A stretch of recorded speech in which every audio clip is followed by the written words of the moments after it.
Assalamualaikum warahmatullahi wabarakatuh.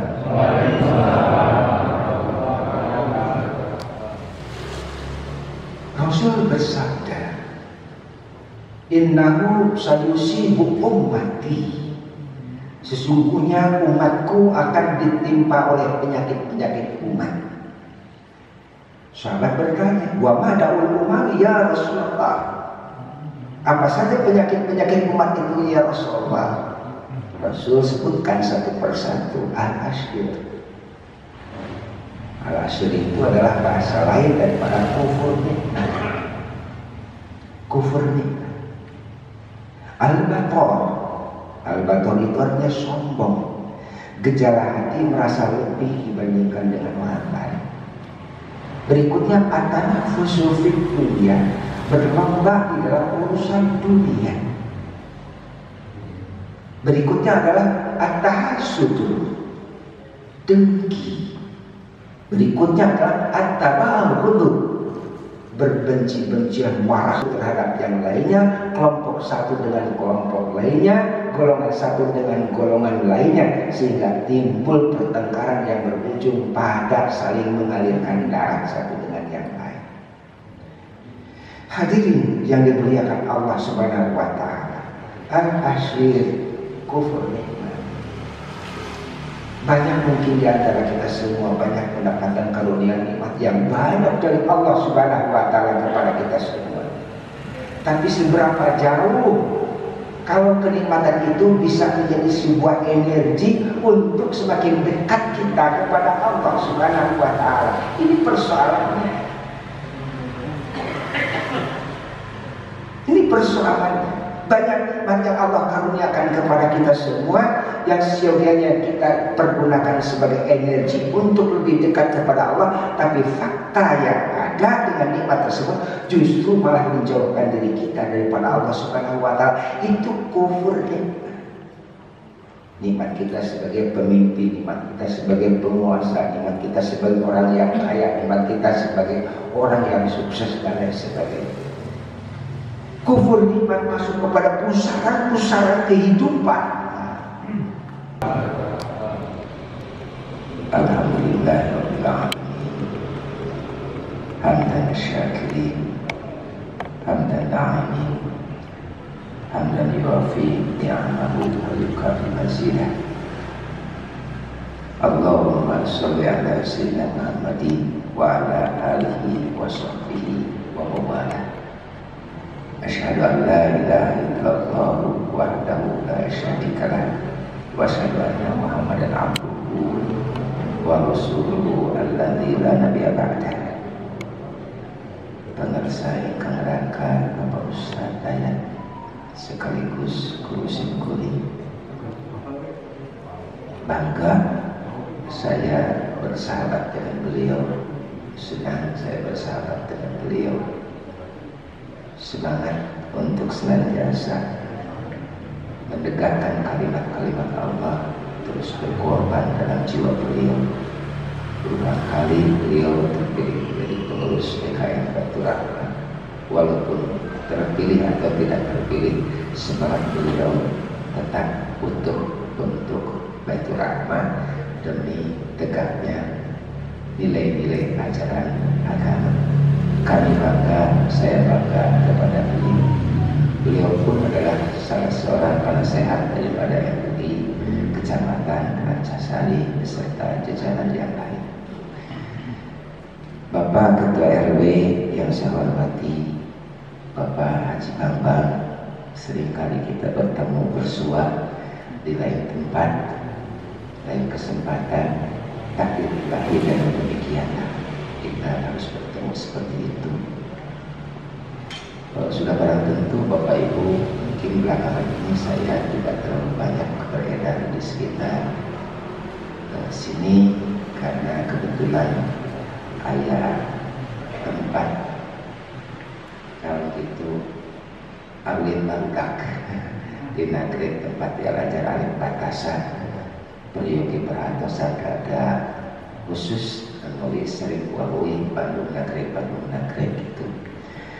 Tak sampai dikerjakan oleh Allah tentang kompor kayu ngalihkan nagrek.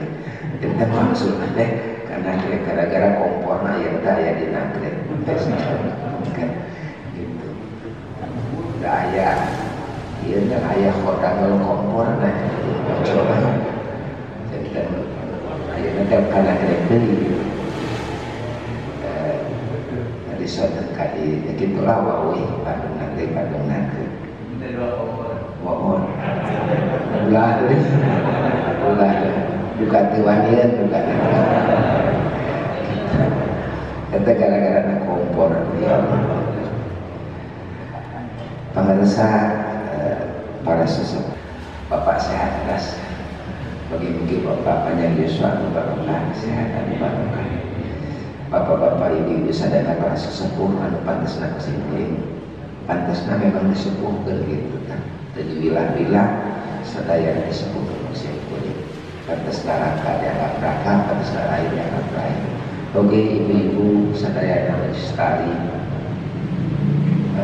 rahmat kesimpulan dibanggakan bapak-bapak ibu-ibu kalau tadi berbicara tentang kepengurusan DKM dengan segala macam dinamikanya, mudah-mudahan dinamika itu bagian daripada silaturahmi untuk menunjukkan tentang siapa saya, siapa Anda dan lain sebagainya.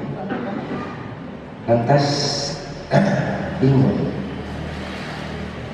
saya diminta untuk tausiah berkaitan dengan Isra Mi'raj, berkaitan dengan ke-DKM-an, berkaitan dengan menyongsong bulan Ramadan mana bingung bingung kedah ngobrol mana sebulan bentor tadi ngobrol seribu kepala sebulan bentor kemana karena namun bapak-bapak palingan upami urang tertarik dengan sebuah ungkapan syair yang disampaikan oleh Buya Hamka di dalam kitab Falsafah itu.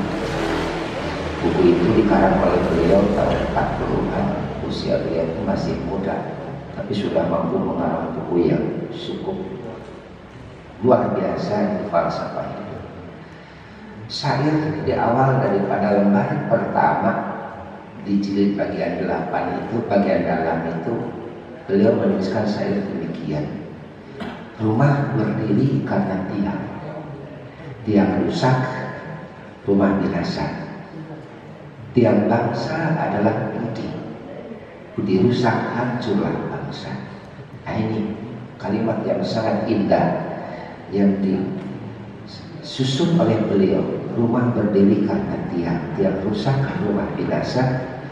Tiang bangsa adalah budi rusak, hancurlah bangsa. Ini kalimat yang sangat indah yang sampai sekarang saya tidak pernah lupa kata-kata beliau seperti itu. Di dalam tajuknya, budaya tajuknya pengantarnya itu beliau menceritakan begini, Bapak-bapak. Suatu kali saya pernah berjalan menyusuri perkampungan melewati jalan pedesaan. Di pinggir jalan itu ada sebuah bangunan yang biasa dipakai untuk orang sekedar istirahat. Upami bahasa Sunda biasanya itu disebutnya tajuk. Sok aya tajuk sisi jalan gitu. Biasa tajuk itu suka dilengkapi dengan orang untuk ambil air wudhu, begitu kan? Ada kolamnya, begitu, ada curungan airnya, ada orang mau punya hajat, atau misalkan ambil wudhu lantas sudah masuk sholat. Beliau mereka pada sholat dulu, lantas melanjutkan kembali perjalanan. Biasa kalau jalan-jalan di kampung suka ada istilah tajuk seperti itu. Nah beliau pun mampir di situ, mengambil air wudhu. Selepas wudhu lantas beliau sholat sekedarnya, lantas beliau istirahat sebentar. Setelah itu beliau melanjutkan kembali perjalanan. Pada saat mana beliau mau pulang, beliau juga berencana mau mampir lagi ke tempat yang tadi beliau istirahat di situ. Tapi nampak dari kejauhan bangunan tajuk itu sudah miring, Bapak. Tidak lagi tegak berdiri, tapi sudah miring seperti itu. Timbul rasa heran gerangan apa yang terjadi.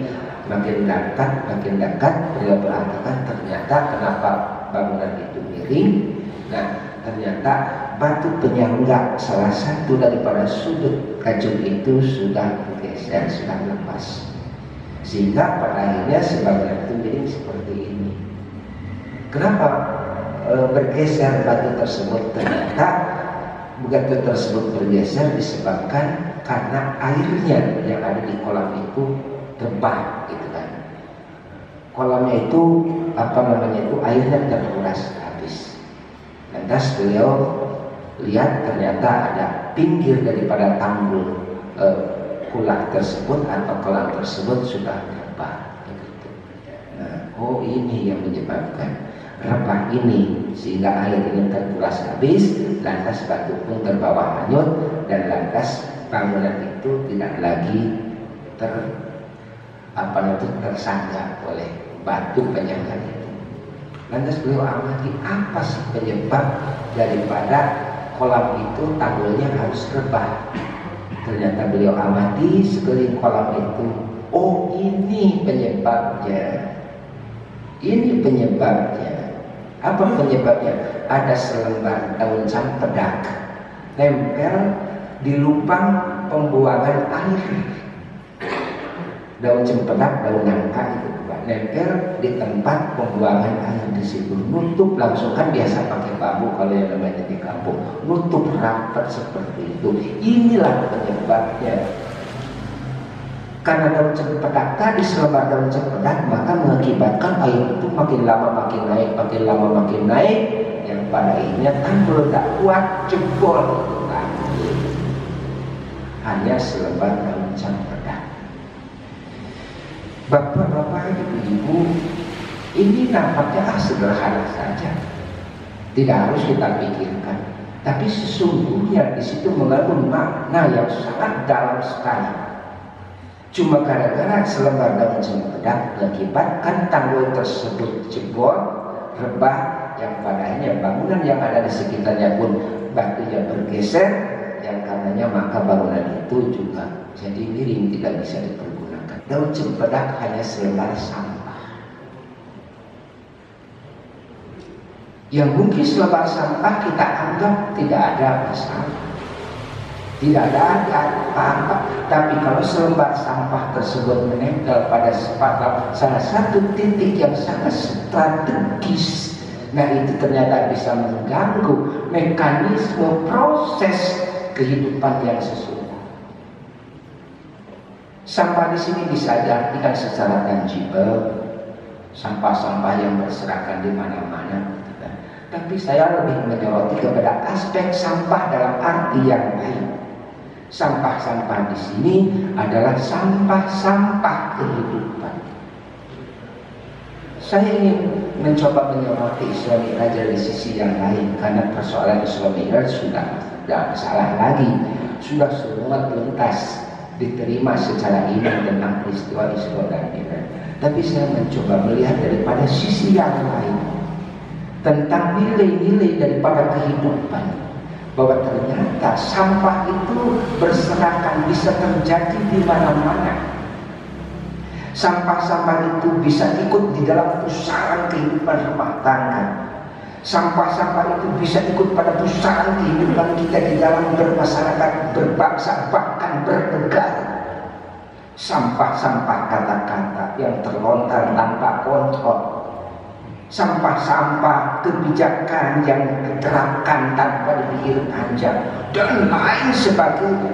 Sehingga tanggul-tanggul penyangga sosial masyarakat, tanggul-tanggul penyangga kehidupan berbangsa maupun bernegara itu dindingnya jebol karena sampah-sampah politik, sampah-sampah sosial, sampah-sampah ekonomi. Mereka beredar, berpusat di dalam pusaran muara-muara kehidupan politik, kehidupan sosial masyarakat. Bahkan sampah-sampah bisa masuk kepada semua lini kehidupan, termasuk di dalam kehidupan beragama kita semua. Inilah sampah-sampah. Kalau boleh dikatakan sampah-sampah itu lebih kepada akhlak, budi parani seluruh bahasa Sunda. Rekumaha orang bisa hidup, bukan orang hidup terus dengan gadohan di akhlak anu sae. Mau gimana kita bisa membangun hidup rumah tangga yang utuh, rumah tangga yang barokah, rumah tangga yang penuh dengan rahmat, rumah tangga samawat, sakinah mawaddah warahmah.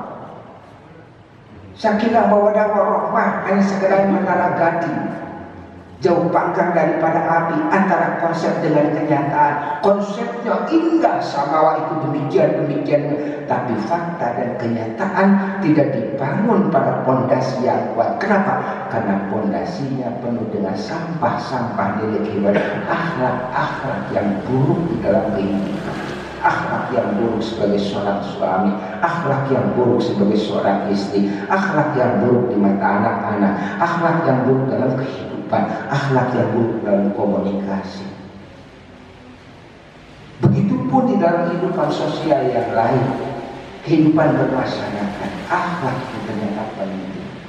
Kalau Rasulullah diutus diutami makarimal akhlak untuk menyempurnakan akhlak manusia, siogianya sebagai seorang muslim ada pada garda terdepan membangun bangsa ini, membangun umat ini, membangun nilai-nilai, ada pada garda terdepan. Garda terdepan. Kenapa? Karena kita sebagai seorang muslim yaqdu wala yu'la alaihi, tinggi, tidak ada yang bisa melebihi ajaran Islam. Tapi fakta yang ada, masyarakat muslim pada umumnya menjadi masyarakat puritan, enggak bertenaga, enggak punya nilai, terhanyut, terombang-ambing kesana kemari sesuai dengan kepentingan orang-orang yang ada, memanfaatkan daripada umat Islam itu sendiri.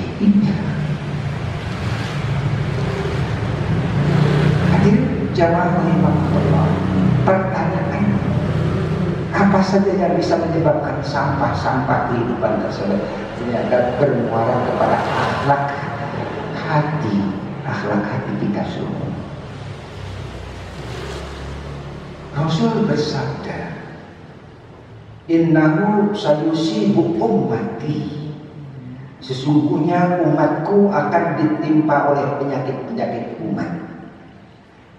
Sahabat bertanya, wa ma da'ul umami ya Rasulullah, apa saja penyakit-penyakit umat itu ya Rasulullah? Rasul sebutkan satu persatu. Al-asyir. Al-asyir itu adalah bahasa lain daripada kufur nikmat. Kufur nikmat. Al-bator. Al-bator itu artinya sombong.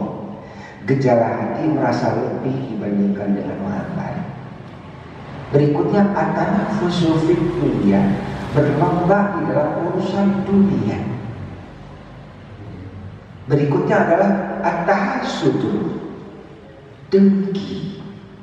Berikutnya adalah at-tabaghud, berbenci-bencian, marah-marahan. Hatta yakunal baghyu wa yakunal haraj, sehingga timbul permusuhan satu terhadap yang lainnya, kelompok satu dengan kelompok lainnya, golongan satu dengan golongan lainnya, sehingga timbul pertengkaran yang berujung pada saling mengalirkan darah satu dengan yang lain. Hadirin yang dimuliakan Allah Subhanahu wa taala, al-asyir, kufur nikmat. Banyak mungkin di antara kita semua banyak mendapatkan karunia nikmat yang banyak dari Allah Subhanahu wa taala kepada kita semua. Tapi seberapa jauh kalau kenikmatan itu bisa menjadi sebuah energi untuk semakin dekat kita kepada Allah Subhanahu wa taala. Ini persoalannya. Ini persoalannya. Banyak nikmat yang Allah karuniakan kepada kita semua yang seyogianya kita pergunakan sebagai energi untuk lebih dekat kepada Allah, tapi fakta yang ada dengan nikmat tersebut justru malah menjauhkan diri kita daripada Allah Subhanahu wa taala. Itu kufur nikmat. Nikmat kita sebagai pemimpin, nikmat kita sebagai penguasa, nikmat kita sebagai orang yang kaya, nikmat kita sebagai orang yang sukses dan lain sebagainya. Kufur nikmat masuk kepada pusaran-pusaran kehidupan. Itu tentu kalau menjadi pemimpin jauh daripada sikap adil. Padahal Allah Subhanahu wa taala menegaskan kepada kita semua, Innallaha ya'muru bil adli wal ihsan wa ita'i dzil qurba wa yanha 'anil fahsya'i wal munkari wal baghi ya'idzukum la'allakum tadhakkarun. Sungguhnya Allah memerintahkan kepada kamu sekalian untuk berbuat adil. Adil itu adalah seimbangnya antara hak dan kewajiban. Bahwa setiap orang punya hak, setiap orang juga punya kewajiban. Jangan sampai mengejar hak, mengabaikan prinsip-prinsip nilai kewajiban, melewati batas-batas kewajiban. Nah inilah masalah keadilan misalkan. Susah. Keadilan yang tidak terpengaruh oleh kebencian atau rasa senang, dekat ataukah jauh. Demikian Allah Subhanahu wa taala menegaskan dalam Al-Qur'an. Jadi saksi-saksi yang adil jangan karena dekat, jangan karena jauh, jangan karena kebencian kepada suatu golongan di mana kamu tidak mampu berbuat adil. Ya dongeng. Dongeng dikisahkan adalah seorang penjahat yang terperosok kakinya saat mana dia mau naik ke salah satu jendela rumah orang kaya. Terperosok karena jendela rumah orang kaya tersebut kayunya sudah lapuk. Jatuhlah dia. Begitu jatuh kakinya patah. Maka karena patah tidak bisa lari. Begitu mudah untuk ditangkap. Dan pada saat mana dia diajukan ke pengadilan, ternyata si penjahat itu bicara demikian, Pak Hakim, seharusnya saya akan balik tuntut kepada orang pemilik rumah. Loh, kenapa kamu balik tuntut kepada orang pemilik rumah? Ya karena dia memasang kayu yang sudah lapuk itulah, maka saya terpeleset jatuh sehingga menyebabkan kaki saya patah seperti ini. Kalau saya mati, dia harus bertanggung jawab. Oh benar juga kata hakim. Benar juga kata hakim. Panggil dia orang pemilik rumah. Dipanggil orang pemilik rumah. Dia yang kemalingan, justru dia yang balik dituntut. Kan aneh. Loh kenapa bisa begini? Pakai saya yang kemalingan. Tapi kenapa saya yang balik itu? Karena kamu masang kayu yang sudah lapuk. Yang bisa mengakibatkan orang yang celaka. Yang kebetulan saja dia itu yang celaka itu yang mau balik ke rumahmu. Tapi yang bisa celaka itu bisa siapapun. Kamu lalai. Loh, saya kok dituntut, kata orang punya rumah. Kalau begitu Pak Hakim jangan salahkan saya. Loh, kenapa siapa yang harus salahkan? Urusan kayu pasang itu bukan urusan saya. Urusan siapa? Urusan tukang kayu. Loh kenapa? Kok bisa begitu? Kenapa dia pasang kayu yang sudah lapuk? Loh benar juga. Nanya apa? Tukang kayu tadi panggil, dicari dia sampai dapat. Datanglah tukang kayu tersebut, didapat. Si penjahat mati, dakwaan sekarang hukuman mati. Hukuman mati kepada si tukang kayu. Mati gua. Mimpi apa katanya aku semalam? Loh kok bisa begini ceritanya? Oh Hakim gini. Gini. Kalau urusan pasang kayu, biarlah memang saya salah. Tapi saya salah itu ada penyebab. Apa penyebabnya? Ya penyebabnya pasang itu perempuan berbaju merah. Nah urusan dia pakai baju merah. Perempuan berbaju merah. Iya. Nah kenapa bisa begitu? Waktu saya pilih-pilih kayu untuk dipasang jadi jendela di situ, lewatlah seorang perempuan berbaju merah. Hati-hati yang berbaju merah. Perempuan berbaju merah. Yang namanya laki-laki kan wawat. Makanya itu Rasul falula laka wastani ulaika luka hiji mah sedekah kana anjeun kang wawat kan dengan Rasul teh luka dua mah dosa pikeun anjeun nempot teh sakali we tapi ulah lila teuing tah ieu mah tukang kayu teh meureun nya nempot teh sakali tapi terus ieu poho pilih kayu yang harusnya dipasang kayu yang bagus, kayu yang sudah itu. Jadi pada saat mana saya pilih kayu, lewatlah perempuan berbaju merah. Konsentrasi saya terfokus pada perempuan berbaju merah. Jadi saya salah pilih kayu itu. Lantas perempuan itu yang harus dituntut. Dipanggil perempuan berbaju merah. Panjang kan urusannya masalah keadilan. Gak apa-apa, yang penting belum inkrah. Yang penting belum inkrah, belum ada ketetapan hukum, masih boleh kita mengajukan PK. Ini perempuan, ada delik aduan seperti itu, berbaju merah. Aduh Gusti, gara-gara pakai baju guring-guring jadi terdakwa, hukuman mati lagi. Lah Pak Hakim, urusan baju merah jangan salahkan saya, kata perempuan. Siapa yang salahkan? Tukang celup di pasar, kenapa dia celup baju saya warnanya merah? Coba warnanya hijau, begitu. Nah benar juga, tangkaplah perempuan laki-laki tukang celup di pasar. Itu gara-gara salahnya apa? Mencelup baju warnanya merah. Akhirnya apa yang terjadi? Diadililah si tukang celup itu tidak lagi bisa mengelak. Algojo sudah disiapkan, eksekusi siap dilaksanakan. Ribut Algojo, lari ke rumah Pak Hakim, ke rumah jaksa. Kenapa kamu lari ke sini? Celaka Pak Hakim, celaka Pak Hakim. Apa celakanya? Celaka itu tukang celup itu gak mati-mati. Loh kenapa gak mati-mati? Dia tubuhnya tinggi, sementara dia gantungan lebih pendek. Jadi termawat-mawat digantung deh. Hari mana aku bersalah? Bahasa lembut nak goblok makan gitu. Akhirnya tukang celup ketemu jangkung, aduh citelan aku anu pendek. Akhirnya dicarilah tukang celup yang pendek, gitu. Matilah dia. Kesalahannya dia karena dia pendek. Artinya apa? Hukum itu tidak berlaku bagi orang yang tinggi. Hukum itu tidak berlaku bagi orang yang berkedudukan. Hukum itu tidak berlaku bagi orang yang pintar. Hukum itu hanya berlaku bagi orang yang bodoh. Inilah sampah kehidupan dalam kehidupan berpolitik, masuk pusaran seperti itu.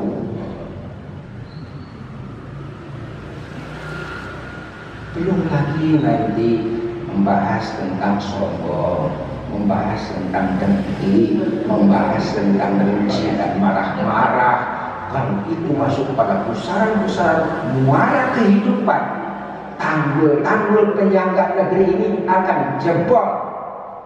Tanggul negara Dewan, tanggul negara MPR, tanggul negara para penyelenggara negara, tanggul negara para institusi-institusi formal dan lain sebagainya bisa jebol karena sampah-sampah yang bertebaran di mana-mana.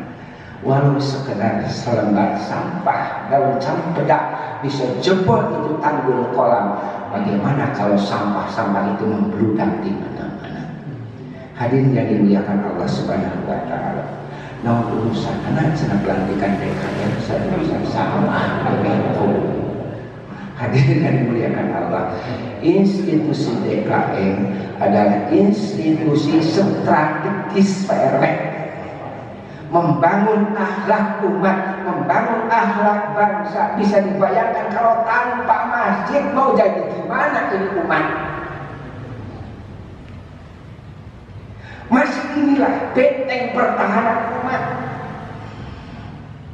Masjid inilah tempat berlindungnya umat. Masjid inilah tempat berkumpulnya umat. Di masjidlah umat akan merasa tenang. Di masjidlah umat akan merasa tentram. Di masjidlah umat akan merasa terlindungi, terjaga dan terpelihara. Ini benteng. Sebagai sebuah institusi yang bisa membangun akhlak mulia, menyapu dan menyapu sampah-sampah kehidupan masyarakat, akhlak jelek, akhlak mulia dia jelek. Ini masjid perannya sangat strategis sekali. Tidak ada institusi lain, bahkan RW pun tidak mampu. Tapi kekuatan institusi masjid kalau berperan baik-baik sangat luar biasa, bisa saling melengkapi dengan kepengurusan RW. Saling menutupi kekurangan, saling memberikan kelebihannya masing-masing dengan institusi-institusi yang lain. Dan masjid sangat strategis sekali. Cuma permasalahannya bapak-bapak, ibu-ibu, ada sebuah contoh ilustrasi karikatur sosial juga lah. Jadi bahwa digambarkan umat Islam itu ada dalam sebuah benteng. Benteng itu dibangun daripada pagar-pagar yang sangat rapat sekali oleh umat Islam. Umat Islam ada di dalamnya itu enak, tenang, aman katanya. Tidak ada yang mengganggu karena tenang ada dalam benteng. Tapi musuh pintar, nuti resep ke Islam pintar, resep ke Islamnya, karena memang tidak akan pernah resep. Lantar doa kalian kewalan nasoro hatta tetapi ambillah kau jangan golongan mana dia jangan resep berkaulan. Terus kumaha cara mencari-cari celah, menghancurkan umat Islam. Umat Islam lagi kokoh kuat pada dalam benteng. Benteng itu dibuat dari bambu yang rapat sekali. Umat Islam, orang-orang dalam Islam dalam konsep pemikiran Ghazul Fikri tentunya perang pemikiran ini. Mereka ternyata taburkan koin-koin itu di sekitar benteng. Taburkan koin-koin itu nyelip dalam pagar yang rapat, nyelip pada pagar yang rapat. Ini apa yang terjadi? Umat Islam begitu lihat koin-koin uang receh-receh ada di situ. Wah, matanya langsung melotot. Inilah yang disebut dengan hubu dunia. Melotot melihat receh-receh tersebut. Kejar itu receh, berebut itu receh. Caranya gimana? Dicabut pagar satu, ambil koin satu, cabut pagar satu, ambil koin satu, cabut pagar satu, ambil koin satu. Akhirnya koin habis, benteng pun punah. Musuh begitu mudah menyerang kepada umat Islam. Itu banyak umat Islam sekarang itu bertebaran lari meninggalkan benteng karena menjadi receh-receh murahan seperti itu.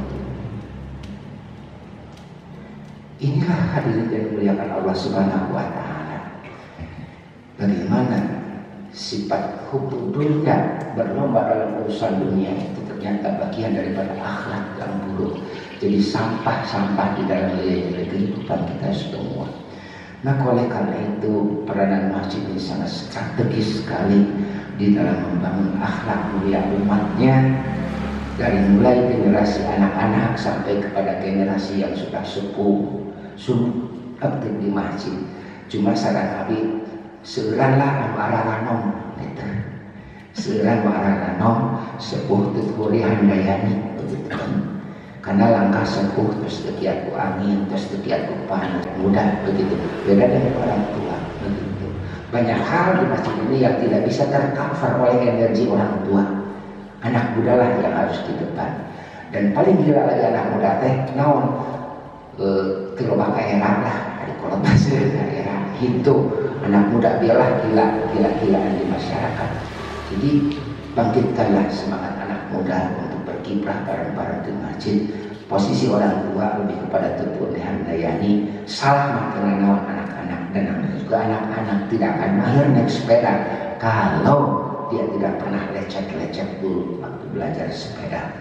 Dan sepeda itu tidak boleh berhenti, karena kalau sepeda itu berhenti artinya sepeda itu jatuh.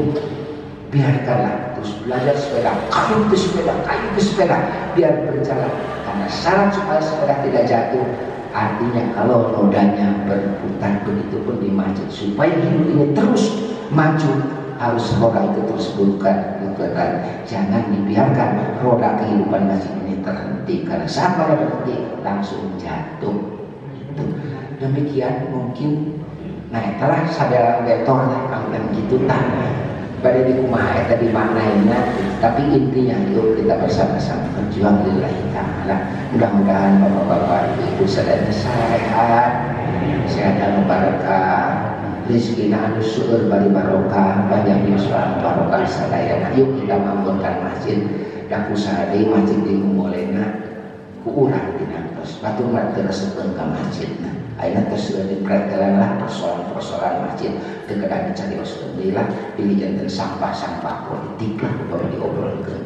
Keun we penting mah balik deui ka urang sadayana. Yuk membangunkan masjid jalan kamu urang caket ka Allah. Sanes jalan anu biasa nabihkeun urang ti Allah. Umat lah ya dengki ulah tidak amal, lah Allah teh tersebut kan kisah kesambaran teh amal teh walaupun benar adanya. Kalau kita menghindari perdebatan dan sadar kita itu salah, Allah akan bangunkan rumah istana di pinggiran surga. Kita merasa benar dan kita hindari pertengkaran, maka Allah akan bangunkan rumah yang indah, tempat posisi yang indah di surga nanti, di pusaran surga. Mudah-mudahan kita semua jadi ahli sawarga Allah. Allahumma sholli wa sallim ala sayyidina wa nabiyina syafi'ina kalimina wa maulana Muhammad wa alihi wasallam amin ya Allah ya rabbal alamin. Alhamdulillahilladzi hadana li hadza wa ma kunna linahtadiya laula an hadana Allah. Laqad ja'at rasulur rabbina bil haqq. Alhamdulillahilladzi ja'alana muslimin. Allahumma tawaffana muslimin la mubaddilina wa la mughayyirina bi rahmatika ya arhamar rahimin. Allahumma tawil umurana wa sayyid asradana wa nabir qulubana wa thabit imanana wa aslih a'malana wa rfa'na wajadina wa lil khair qarribna min syarri ba'idna wa qta wajana fid dunya wal akhirah bi rahmatika ya arhamar rahimin. Rabbana hab lana min azwajina wa dhurriyyatina qurrata a'yun waj'alna lil muttaqina imama. Rabbana atina fid dunya hasanah wa fil akhirati hasanah wa qina adzabannar. Wassalamualaikum warahmatullahi wabarakatuh. Subhanallah. Alhamdulillahirabbil alamin. Al-Fatihah.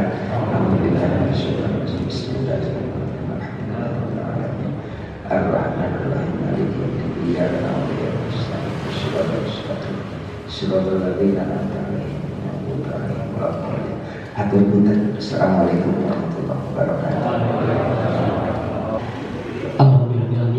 Terima kasih kepada Bapak Dr. Taufik Rahman MM atas tausiahnya.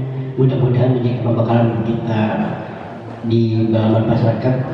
Alhamdulillah dengan bab sampah kita bisa juga nanti mengapresiasi dalam kehidupan kita sehari-hari. Terima kasih kepada Bapak-bapak, ibu-ibu hadirin Allah. Alhamdulillah acara demi acara telah kita selesai. Sekali lagi kami dari panitia Majelis Jamaah Baitur Rahmah mengucapkan terima kasih kepada para bapak, ibu dari jajaran Pak RW dan jajaran Pak Ketua RT-nya dari satu